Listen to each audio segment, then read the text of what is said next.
కొత్తగా రాజకీయాల్లోకి వస్తున్నటువంటి వాళ్ళు కూడా తెలంగాణ ఉద్యమంలో మీ పాత్ర ఏంటి అని మాట్లాడుతున్నటువంటి సందర్భంలో గల్లీలో కొట్లాడటమే కాదు ఢిల్లీలో లాబియింగ్లో కూడా నా పాత్ర ఉందని చెప్పడానికే హౌస్లో ఈ మాట చెప్తా ఉన్నాను అధ్యక్ష.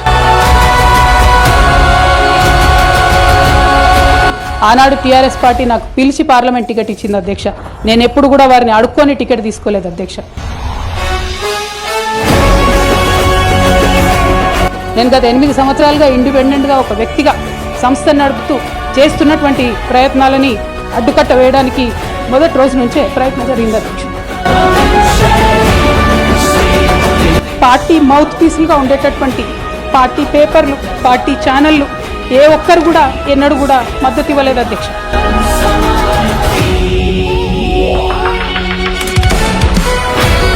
అనేక సందర్భాలలో నేను ప్రశ్నిస్తే అధ్యక్ష నా మీద కక్ష కట్టారు అధ్యక్ష.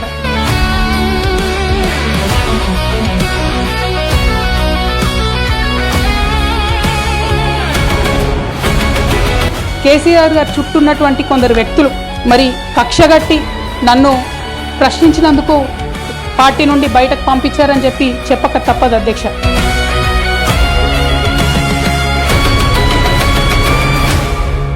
రాష్ట్ర స్థాయి నిర్ణయాలలో ఎక్కడ కూడా నా పాత్ర లేకుండా కట్టుబడి చేసినారు అధ్యక్ష. అమరజ్యోతి నుంచి మొదలు పెట్టుకుంటే అధ్యక్ష, అంబేద్కర్ విగ్రహం దగ్గర నుంచి మొదలు పెట్టుకుంటే అధ్యక్ష, సెక్రటేరియట్ నుంచి మొదలు పెట్టుకుంటే అధ్యక్ష, కలెక్టరేట్లలో కూడా తీరని అవినీతి జరిగిన మాట ముమ్మాటికి వాస్తవం అధ్యక్ష. దీనికి పెద్ద ఉదాహరణలు సిద్దిపేట, సిరిసిల్లలో కట్టినటువంటి కలెక్టరేట్లు 2 వచ్చినటువంటి మొదటి వర్షానికే 2 కూడా మునిగిపోయినాయి అధ్యక్ష.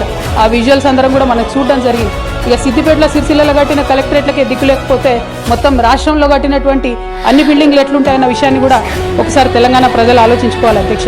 ఇసుక దందాల్లో చేసినటువంటి అక్రమాలతోని నేరేళ్ల లాంటి దురాగతాలు జరిగినాయి అధ్యక్ష. టీఆర్ఎస్ నుండి బీఆర్ఎస్గా మారుస్తామనేటటువంటి ఒక కీలకమైన నిర్ణయం తీసుకోవడం జరిగింది అధ్యక్ష. ఆనాడు కూడా ఆ మీటింగ్ నేను అటెండ్ అవ్వలేదు అధ్యక్ష. తెలంగాణలో ఏం పీక్ కట్టలు కట్టినామని నేషనల్ పోయి చేస్తాం అధ్యక్ష. వారు ఎన్ని పనులు మిగిలినాయి అధ్యక్ష తెలంగాణలో చేయాల్సినవి? నేను మాట్లాడలేదని నేను అంటలేను అధ్యక్ష. డెఫినెట్గా అవినీతి పరుల పేరు చెప్పిన, నేను హరీష్ రావు గారి పేరు చెప్పిన, వారి టీంలో ఉన్న అందరి సభ్యుల పేరు చెప్పిన అధ్యక్ష. ఇప్పుడు కూడా చెప్తాను అధ్యక్ష.